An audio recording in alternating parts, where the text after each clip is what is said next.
तो नमस्कार मेरे हॉरर लवर्स। आज की जो स्टोरी होगी वो बेसिकली एक हॉन्टेड सड़क के ऊपर होगी। और ये जो स्टोरी है, जिस बंदे ने मुझे भेजी है, जिस आदमी ने मुझे ये स्टोरी भेजी है, उसने साफ साफ मना किया है कि मेरा नाम नहीं लेना है और जिस गांव की ये स्टोरी है उस गांव का नाम नहीं लेना है। क्योंकि आप लोगों को पता है जो यूट्यूब पे दिखाया जाता है ना, वो ज़्यादातर फेक ही होता है। बट अभी जो भूतों की स्टोरी चल रही है ना, इस पे ज़्यादातर लोग यकीन कर लेते हैं। अभी मैं उस गांव का नाम लूँगा कि फलाने गांव में एक सड़क है और उस पे ऐसे हादसे हुए और वो हॉन्टेड है, तो उस गांव में जो टूरिस्ट लोग जाते हैं वो सीधा मना कर देंगे कि भाई उस गांव में नहीं घूमना है और गांव बदनाम हो जाएगा। तो इसलिए मैं गांव का नाम नहीं लूँगा। बस मैं आप लोगों को ये स्टोरी एक्सप्लेन करूँगा। जिस तरीके से मुझे ये स्टोरी बताई गई है ना, मेरे खुद के रोंगटे खड़े हो गए कि भाई ऐसा भी कुछ हो सकता है। जैसा कि आप लोगों को पता है कि इंडिया के अंदर बहुत सारे रास्ते सुनसान ऐसे हैं जहाँ पे भूत प्रेतों का साया होता है और रात में लोगों की जानें में फटती है उन रास्तों पे से, ठीक है। लेकिन जिस सड़क के बारे में आज मैं आप लोगों को बताने वाला हूँ ना, वो सड़क को बनाने के लिए जब सरकार वहाँ पे पहुँची थी ना, तो बनाने वालों को भी इतनी फट गई कि वो आधा अधूरा रास्ता बना के वहाँ से भाग गए। अभी तो फिलहाल वो पूरा बन चुका है क्योंकि टेक्नोलॉजी बहुत एडवांस हो चुकी है। तो अभी भूत प्रेत ज़्यादातर सरकार, साइंटिस्ट ये चीज़ मानते नहीं है। बट जो चीज़ है वो है। आप लोग कमेंट करके ज़रूर मुझे बताना, क्या आप लोग भी भूत प्रेत को मानते हो या फिर इंटरेस्ट के लिए ही हमारी वीडियो देखते हो? कमेंट करके ज़रूर बताना, ठीक है। अभी हम स्टार्ट करते हैं अपनी स्टोरी। देखो, राजस्थान के अंदर एक गाँव स्थित है और उस गाँव में जाने के लिए एक सड़क का यूज़ किया जाता है। वैसे बेसिकली वहाँ पे लोग जाते आते रहते हैं, लेकिन एक टाइम ऐसा है, जैसे भूत प्रेतों का टाइम जो होता है ना, 12 बजे से लेकर 3 बजे तक ये पावरफुल होते हैं। तो उस सड़क का भी एक टाइम ऐसा है कि उस सड़क से आप लोग उतने टाइम पे जा नहीं सकते। जैसे कि 11 बजे से 1 बजे तक दोपहर के, रात को 10 बजे से लेकर 1 बजे तक आप रात को नहीं जा सकते। तो ऐसे उस सड़क का भी एक टाइम टेबल है। अब उस सड़क पे ऐसी क्या घटना घटी कि वो हॉन्टेड बन गई। और आज की डेट में उस सड़क को इतना क्यों ज़्यादा माना जाता है डरावना, ये सारी चीज़ें मैं एक्सप्लेन करने वाला हूँ। तो चलिए वीडियो को स्टार्ट कर लेते हैं। देखो, आप लोगों से मैं एक ही बात कहूँगा, अगर आप लोगों को वीडियो अच्छा लगता है तो लाइक कर देना, क्योंकि आपकी एक लाइक से हमें बहुत मोटिवेशन मिलता है। और चैनल पर पहली बार आए हो और वीडियो आपको अच्छा लगता है, इंटरेस्ट आ रहा है देखने में, तो चैनल को सब्सक्राइब कर लेना। आगे भी आप लोगों को ऐसे ही इंटरेस्टेड वीडियो मिलते रहेंगे। बट ये इंटरेस्टेड वीडियो नहीं है यार, ये तो एक जो आजकल हॉन्टेड प्लेस हैं, हॉन्टेड सड़क हैं, हॉन्टेड फॉरेस्ट हैं, मैं तो उनके बेस पे वीडियो बनाता हूँ। तो ये कोई स्टोरी नहीं है, ठीक है। तो चलिए वीडियो स्टार्ट कर लेते हैं। देखो, जैसा कि मैंने आपको पहले बताया था कि राजस्थान के अंदर एक गांव स्थित है और गांव जाने के लिए एक सड़क है और वो सड़क आज की डेट में हॉन्टेड है। उस सड़क पे जाने के लिए एक टाइम टेबल ऐसा है कि आप लोग उस टाइम टेबल पे उस सड़क पे जा नहीं सकते, जैसा कि मैंने आपको पहले बता दिया है, ठीक है। अब क्या होता है कि मैं आपको पहले बताता हूँ, एक विवेक नाम का लड़का होता है और वो राजस्थान घूमने के लिए जाता है। आप लोगों को पता है कि हमारे इंडिया में सारी जगह, जितनी भी जगहें हैं वो सारी की सारी घूमने वाली हैं। मुंबई हो या फिर आप हरियाणा ले लो या राजस्थान ले लो या आप लोग एमपी ले लो या कोई भी स्टेट ले लो, सारी की सारी स्टेट हैं जो वो घूमने के लिए अच्छी हैं, ठीक है। ऐसा नहीं है कि हमारे इंडिया के अंदर कोई भी जगह ऐसी है जहाँ पे हम जाके बोर हो जाएं, ठीक है। मुंबई की तरफ जाओगे तो समुद्र है, इधर हिमाचल की तरफ जाओगे तो इधर पहाड़ हैं, ठंडी वैली है, बहुत अच्छा माहौल है हमारे पूरे इंडिया का, ठीक है। लेकिन राजस्थान में क्या है, घूमने के पैलेस तो हैं लेकिन गर्मी बहुत है, इसलिए लोग बहुत कम जाते हैं। और राजस्थान में ही सबसे ज़्यादा रहस्यमयी चीज़ें हैं। जैसे कि आप लोगों ने यूट्यूब पे भी देखा होगा कि राजस्थान में ये चीज़ मिली, राजस्थान में वो चीज़ मिली, राजस्थान में ऐसा हो गया। तो ये सारी चीज़ें राजस्थान में ही ज़्यादा होती हैं। और जो स्टोरी मैं आपको बता रहा हूँ ये भी राजस्थान की है, ठीक है। एक विवेक नाम का लड़का होता है, वो राजस्थान घूमने के लिए जाता है और ऑलमोस्ट वो सारा राजस्थान घूम चुका होता है। अजमेर हो गया और अलवर हो गया और ये बाड़मेर हो गया और ये तुम्हारा बहुत सारी जगहों पे वो घूम के आ चुका होता है। लेकिन जिस गांव के बारे में मैं आपको बताने वाला हूँ, उस गांव में एक प्रसिद्ध बहुत बड़ा टेम्पल है। मैं टेम्पल का नाम भी नहीं लूँगा क्योंकि टेम्पल का नाम लूँगा तो आप समझ जाओगे, इसलिए मुझे बिल्कुल मना किया गया है, इसलिए मैं नाम नहीं लूँगा। एक बहुत बड़ा प्रसिद्ध टेम्पल है, ठीक है। उस टेम्पल पे लाखों लोग घूमने के लिए जाते हैं, लेकिन वो किसी और रास्ते से जाते हैं। उस गांव में जाने के टोटल 3 रास्ते हैं, जिनमें से एक रास्ता ऐसा है उस रास्ते पे कोई नहीं जाता। कोई भूला बिस्टा अपने खेतों की तरफ जाता है तो उसको मजबूरी में जाना पड़ता है, लेकिन वैसे कोई नहीं जाता है। मैं आप लोगों को एक चीज़ क्लियर कर देता हूँ कि किसी गांव में जाने के 3 रास्ते हैं, उनमें से एक रास्ता हॉन्टेड है, तो पागल थोड़ी हैं लोग के हंटेड वाले रास्ते से जाएंगे, चाहे उनको लंबा रास्ता लेना पड़े वो सेफ रास्ते से जाएंगे। तो मैं आप लोगों को बताता हूँ कि जो वो विवेक नाम का लड़का था, घूमने के लिए गया था, उसको कुछ नहीं पता कि कौन सा हंटेड रास्ता है, कौन सा सेफ रास्ता है, कहाँ से मुझे जाना है। और जो हंटेड रास्ता है ना, वो सिर्फ गांव नहीं, वो और भी रास्तों से मिलता है जाके, हाईवे से भी मिलता है जाके, बड़े बड़े शहर के लिए जो रास्ते जा रहे हैं उनसे भी जाके टच होता है। ठीक है, तो वो वहाँ से निकलता है ना, तो रास्ते में ही, मतलब रास्ते से पहले ही उसको एक, आपने देखा होगा राजस्थान में ऊंट और बुग्गी चलती है ना, ऊंट के पीछे वो गाड़ी बांध देते हैं उसकी लकड़ी वाली, उस पर घास फूस लेके जाते हैं, तो ऐसे ही उसको एक बुढ़ा इंसान मिलता है। ठीक है, तो वो बोलता है कि बेटा इधर कहाँ जा रहे हो। उसने बोला बाबा मैं इस गांव में जा रहा हूँ और मुझे मंदिर पे दर्शन करने हैं। तो उस बुढ़े आदमी ने, बाबा ने क्या बोला कि बेटा इस रास्ते से मत जाओ, ये रास्ता थोड़ा ख़राब है, आपको प्रॉब्लम होगी, आप घूम के उधर वाले रास्ते से चले जाओ। तो उसने बोला कि बाबा मैं इधर घूम के जाऊँगा, 5-7 किलोमीटर का फेर पड़ेगा मुझे, मैं सीधा यहीं से निकल जाऊँगा। तो वो बोलता है कि बेटा मैं तुम्हारी भलाई के लिए बोल रहा हूँ कि यहाँ से मत जाओ, बाद में तुम्हें प्रॉब्लम होगी, आप फिर तुम सोचोगे कि बाबा ने सही बोला था और मैंने बाबा की बात नहीं मानी। तो वो कुछ नहीं मानता, वो बाबा से बोल देता है बाबा देखा जाएगा, कोई बात नहीं, ख़राब रास्ता है, बाइक में कोई प्रॉब्लम आएगी तो मैं वो खुद से देख लूँगा। वो अपनी सुपर बाइक से गया था घूमने के लिए। ठीक है, अब वो क्या करता है, वो निकल जाता है बाबा की बात को इग्नोर करके। जब वो रास्ते से निकलता है तो रोड के सहारे ऑटोमेटिकली रेत जो होती है वो ऐसे फिसल रही थी जैसे उस रेत पे कोई हाथ फेर रहा है ऐसे, और उसकी नज़र जा रही है वहाँ पे, वो देख रहा है कि यार कुछ तो ये हो रहा है। उसने बाइक वहाँ पे रोकी, वो रेत को देख रहा है। अब जैसे रेत फिसलती जा रही है, फिसलती जा रही है, अब एक चीज़ आप नोटिस करना कि कहीं से कोई रेत अगर फिसल रही है तो वो वहाँ पे अपनी जगह बना लेती है, मतलब कम हो जाती है रेत। अभी यहाँ पे मान के चलो कि इस हाथ पे मैं कोई रेत रख देता हूँ और उस रेत को मैं ऐसे फिसलाऊंगा तो हाथ से रेत तो ख़त्म ही हो जाएगी, यानी कि वो जगह कम पड़ जाएगी। ठीक है, तो वो रेत कम नहीं हो रही है, वो जितनी फिसल रही है उतनी बढ़ रही है, जितनी फिसल रही है उतनी बढ़ रही है, जैसे कि पौधा उगता है बढ़ता जाता है ना, ऐसे।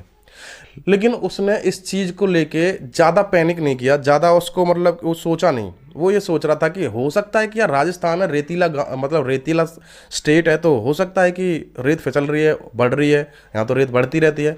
वो अपनी बाइक पे बैठा, निकल दिया। अब वो जब बाइक पे बैठा चला तो उसको ऐसा फील हो रहा है कि मेरी बाइक के पीछे कोई बैठा है, जबकि वो अकेला है। उसने साइड मिरर में देखा तो कुछ नहीं, वो उसको ऐसा लग रहा है कि मेरे कंधे से कोई टच कर रहा है, ऐसा लग रहा है उसे जैसे कि उसके पीछे कोई बैठा है, फील हो रहा है उसे। लेकिन जब उसने साइड मिरर में, जो बाइक का मिरर होता है, उसमें जब उसने देखा उसे कुछ नहीं दिख रहा है। अब मैं आपको एक चीज़ बता देता हूँ कि जो ये एंटिटी होती है ना, भूत प्रेत चुड़ैल जो भी है, आप कुछ भी कह सकते हो, अलग अलग भाषाओं में बोला जाता है। कोई भूत बोलता है, कोई चुड़ैल बोलता है, कोई कुछ बोलता है। ये अपनी मर्जी के मालिक होते हैं। अगर ये मिरर में दिख रही हैं तो ये अपनी मर्जी से दिख रही हैं, अगर ये मिरर में नहीं दिख रही हैं, आपको दिख रही हैं, तो भी ये अपनी मर्जी से ही हो रहा है। ये अपनी मर्जी से ही आपको दिखती हैं और अपनी मर्जी से ही आपको नहीं दिखती हैं। ये इनके अंदर, मतलब कि मैं आपको बता दूं कि जिसके पीछे ये लग जाती हैं उसको तो ये दिखती हैं, ठीक है, कभी दिखती हैं कभी नहीं दिखती हैं। लेकिन अनजान आदमी जो होता है उसको ये नहीं दिखती हैं। अगर चाहे तो दिख भी सकती हैं लेकिन नहीं दिखती हैं ज़्यादातर, तो ये अपनी मर्जी की मालिक होती हैं। तो उसको फील हो रहा है कि कोई पीछे बैठा हुआ है लेकिन उसे दिख नहीं रहा है।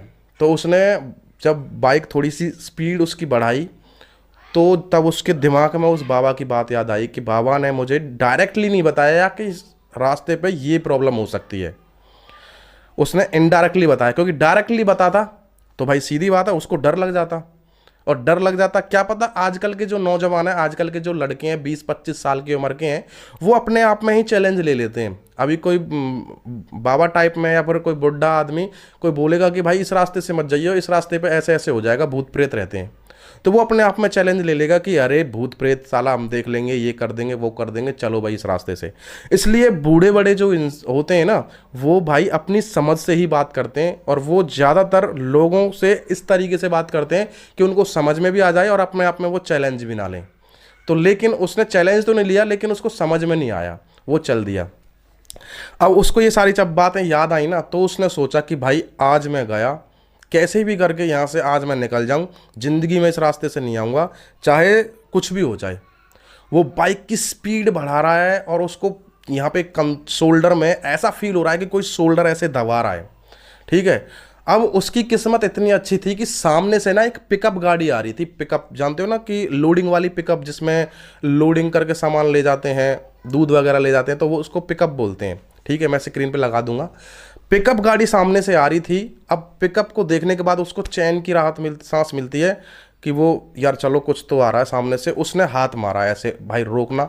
उसने गाड़ी रोकी और उसने बोला कि भाई ऐसे ऐसे बात है, मुझे एक बाबा मिले थे और ऐसे ऐसे बोल रहे थे, आप कहाँ के हो? बोला कि भाई मैं इसी गांव का हूँ। लेकिन उन्होंने सही बोला था कि ये रास्ता बहुत ख़राब है, इस रास्ते पे मतलब ऐसे उल्टी सीधी चीज़ें होती रहती हैं। तो अभी मैं आपको एक चीज़ मतलब दे रहा हूँ, इस चीज़ को ले लो और आप सीधा निकल जाओ, बाद में कभी भी इस रास्ते पे मत आना। ठीक है। अब उसने वो गाड़ी के अंदर गया, उसने एक हनुमान जी का लॉकेट उसको दिया और उसने बोला कि इसको गले में अभी मत डालना, फिलहाल इसे हाथ में, मतलब हाथ में पकड़ लो, हाथ में या बांध लो या पकड़ लो, गले में मत डालना अभी। तो उसने यही किया, गले में नहीं डाला। जैसे हनुमान का लॉकेट उसके हाथ में पड़ा, उसको पूरा रिलैक्स महसूस हुआ और उसने सोचा कि भाई अब जो मतलब हनुमान जी का जो लॉकेट था वो सही में असरदार है और अभी मैं यहाँ से जल्दी जल्दी निकल जाता हूँ, कहीं बाद में और कोई प्रॉब्लम हो।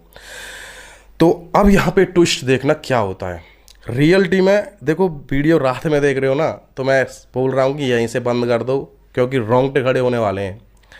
अब मतलब उसने क्या किया, लॉकेट ले लिया और जो गाड़ी वाला निकल गया, वो भी अब उसको रिलैक्स फील हो गया। अब बाइक पे जो चीज़ थी उसके पीछे, उसने वो चीज़ देखी नहीं। हाथ में जब लॉकेट आ गया तो भाई फिर वो चीज़ ही हट गई वहाँ से, क्योंकि भाई भगवान से बड़ी ताकत किसी की हो ही नहीं सकती है। तो अब जो रास्ते में जा रहा था ना, तो रोड के साइड में उसको एक काला साया दिखता है। रियलिटी में काला साया दिखता है और उसकी तरफ वो देखता है और ऐसा घबरा जाता है ना, वो बाइक लेके गिर जाता है, बाइक लेके सड़क पे ही गिर जाता है। और वो काला साया उसकी तरफ बढ़ रहा है और उसके बिल्कुल जस्ट सामने आके, बताने में भी मुझे बहुत ज़्यादा प्रॉब्लम हो रही है, मेरे रोंगटे खड़े हो रहे हैं। देखो रोंगटे देख सकते हो खड़े हो रहे हैं अभी। देखो उसके सामने आके और एक विचित्र आवाज़ में, एक वॉइस उसकी ऐसी थी जैसे कि थैनोस, आप लोगों ने एवेंजर देखी होगी ना, एवेंजर में जो थैनोस होता है उसकी वॉइस जो होती है, बिल्कुल ऐसी वॉइस में। पता है क्या बोला उसने? कि तेरे दिन बहुत अच्छे हैं जो आज तू बच गया। ठीक है, किसी ने आके तुझे बचा लिया, वरना आज तू बचने वाला नहीं था। ठीक है, ये बात सुन के वो काला साया एकदम से गायब और उसने हड़बड़ी में जल्दी से अपनी बाइक उठाई। बाइक भी टूट गई थी, सुपर बाइक थी भाई, गिरेगी तो टूटेगी, प्लास्टिक होती है। उसने अपनी हड़बड़ी में जल्दी से बाइक उठाई और बाइक उठा के रफू चक्कर हो गया वहाँ से, और जल्दी से टेम्पल पे पहुँचा, मंदिर के सामने पहुँचा और उस सीधा भगवान के हाथ जोड़े और बोला कि हे भगवान, आज तुमने मुझे बचा लिया, वरना मैं आज मारा जाता। अब मैं आप लोगों को एक चीज़ बताना चाहूँगा कि कोई अगर आपसे बोले कि यहाँ से तू निकल जा, मैं तुझे इतने पैसे दूंगा, चैलेंज नहीं ले सकता, तो मैं हाथ जोड़ कर रिक्वेस्ट कर रहा हूँ कि कोई भी कभी भी ऐसे चैलेंज एक्सेप्ट मत करना। क्योंकि जान जो होती है ना, ये जान, अपनी जो जान होती है वो एक ही बार मिलती है, ऐसे ही गवा दोगे तो क्या फ़ायदा। अब मैं आपको बताता हूँ कि इस हॉन्टेड सड़क की कहानी क्या है। आज से बताया, जिस तरीके से मुझे बताया था मैं वही बता रहा हूँ। आज से 15 से 20 साल पहले की बात है। इस सड़क पे एक दुर्घटना हो गई थी। एक बस, जानते हो ना, बस में एक ट्रैवल बस थी, पैसेंजर बस थी। वो बस उस सड़क पे एक्सीडेंट हो जाता है उसका, एक पेड़ में जाके लग जाती है। वो कैसे होता है ये तो खैर मुझे भी नहीं पता। स्टीयरिंग उसका फेल हो जाता है या ब्रेक फेल हो जाता है, पता नहीं, उसका एक्सीडेंट हो जाता है, पूरी बस जल जाती है और उसमें लगभग 16 पैसेंजर जल जाते हैं। ठीक है, अब क्या होता है कि जब वो 16 पैसेंजर जल जाते हैं तो रेस्क्यू टीम आती है और सब को ले जाती है। वहाँ पे जितनी भी डेड बॉडीज़ थी वो सबको वहाँ से ले जाती है, बस को भी ले जाते हैं। उस दिन से वहाँ पे प्रॉब्लम्स होने लगी और लगभग 15 से 20 साल में वहाँ पे हर साल 2 या 3 लोगों की खबर आ जाती है कि वो टपक गया। मैं आपको डायरेक्टली नहीं बता सकता क्योंकि यूट्यूब इन चीज़ों पर स्ट्राइक मार देता है। हर 2-3 साल में मतलब हर एक साल में 2-3 बंदे निपट जाते हैं। इसलिए उस सड़क पे जाना बिल्कुल बंद कर रखा है गांव वालों ने भी, और बाहर से कोई लोग आते हैं तो भी गांव वाले मना कर देते कि इस सड़क पे मत जाओ। उस लड़के की किस्मत अच्छी थी कि सामने से जीप आ रही थी, उसने उसको बचा लिया, लॉकेट दे दिया हनुमान जी का। और आप लोगों से भी मैं एक बात कहूँगा कि रास्ते में कभी भी अपनी गाड़ी मत रोको। कोई भी दिख रहा है, कोई भी हेल्प के लिए बुला रहा है, रात को तो बिल्कुल भी मत रोको। दिन में 1% सोच सकते हो, और अगर तुम्हारे पास में 5-7 बंदे हैं गाड़ी में तो गाड़ी रोक सकते हो। अकेले दुकेले कभी गाड़ी मत रोकना, क्योंकि ये इंडिया है, कुछ भी हो सकता है। लुटेरी भी हो सकते हैं, डकैत भी हो सकते हैं, और एंटिटी भूत प्रेत भी हो सकते हैं। ठीक है, तो ये जो कहानी, ये जो स्टोरी मैंने आप लोगों को बताई है, इसमें कुछ मैंने आप लोगों को मोटिवेट भी किया है, और कुछ मैंने आप लोगों को एक मैसेज भी दिया है कि भाई आगे से याद रखना, कभी भी किसी सुनसान रास्ते पे मत जाना। और जो कहानी मैंने आप लोगों को बताई है, ये मतलब कि मुझे बताया गया, मुझे मना किया गया है कि गांव का नाम नहीं लेना है, लड़के का नाम नहीं लेना है, तो इसलिए मैं बता नहीं पा रहा हूँ आप लोगों को, सॉरी इसके लिए। बाकी कमेंट करके आप लोग ज़रूर बताना कि ये स्टोरी आप लोगों को कैसी लगी। अगर अच्छी लगी हुई तो मुझे कमेंट बॉक्स में बता ही देना। अगर आपके पास भी कोई स्टोरी ऐसी है, आपके साथ भी कोई घटना घटी है, या फिर आपके दोस्त के साथ, या फिर आपके परिवार में से किसी के साथ, तो मुझे आप लोग कमेंट में बताओ। और मेरा इंस्टाग्राम चैनल है, इंस्टाग्राम पेज है, उसको भी फॉलो कर लेना, लिंक डिस्क्रिप्शन में दे दूँगा। तो यहीं ख़त्म कर लेते हैं वीडियो। अच्छा लगा हो तो लाइक कर देना। मिलते हैं अगले नेक्स्ट पार्ट में, तब तक के लिए जय हिंद, जय